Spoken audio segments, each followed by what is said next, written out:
Well, for more now, I want to bring in CNN political commentator and Republican strategist Alice Stewart. She joins us from our Washington bureau. Great to have you with us, Alice. Thank you, Linda. I appreciate it. This was the first provocation by North Korea since Donald Trump took office. Let's just take a listen to how he responded. I just want everybody to understand and fully know that the United States of America stands behind Japan, its great ally, 100%. Thank you. That was it. That one sentence statement from Donald Trump. It seems quite unusual. Was he being reined in, do you think? I think, Linda, if you look at the picture of him standing shoulder to shoulder with the Prime Minister of Japan speaks 1,000 words. And look, this comes on the heels of 8 years of the Obama administration that has a foreign policy of leading from behind and withdrawing from the world stage.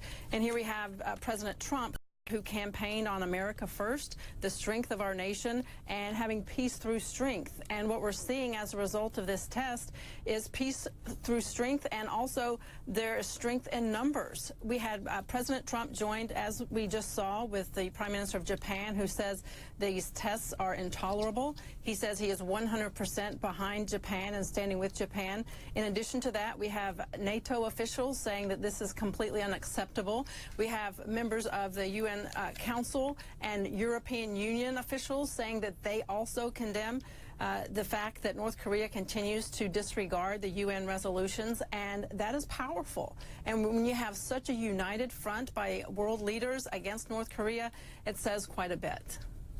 The U.S., of course, has troops in South Korea and Japan. The Trump administration, we're hearing now, has promised to reinforce and strengthen the alliance. In real terms, what could that mean?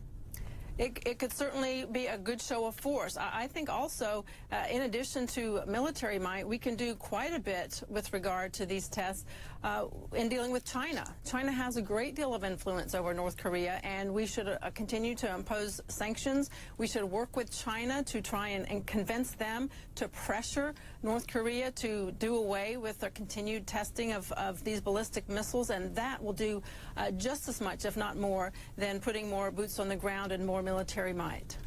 Alice, I just want to pivot now to one other major policy issue, the executive order on the travel ban. It's failed twice in the courts now. President Trump hinted that a new executive order could be signed as early as Monday or Tuesday.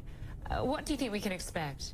I think it would be wise, a couple different tracks. He can appeal what's currently out there. I think that would be better to slow roll the appeal in hopes of getting a Supreme Court nominee on the Supreme Court. But what they need to do with regard to their executive order, rewriting it, look, they have the law on their side. The U.S. Code 1182 grants the president the permission and the responsibility to suspend the entry of aliens into this country if the president deems them detrimental to the United States. He has that law on his side. What they need to do, based on the feedback and the questions we got from the three-judge panel, is they needed more evidence and more information as to why these 7 countries were chosen, what imminent threat did these 7 countries pose to the United States, and outline that a lot more specifically in future executive orders, and also be more specific in doing away with those that have green cards. Certain groups of aliens needed to be excluded from the executive order, and if they fine-tune the executive order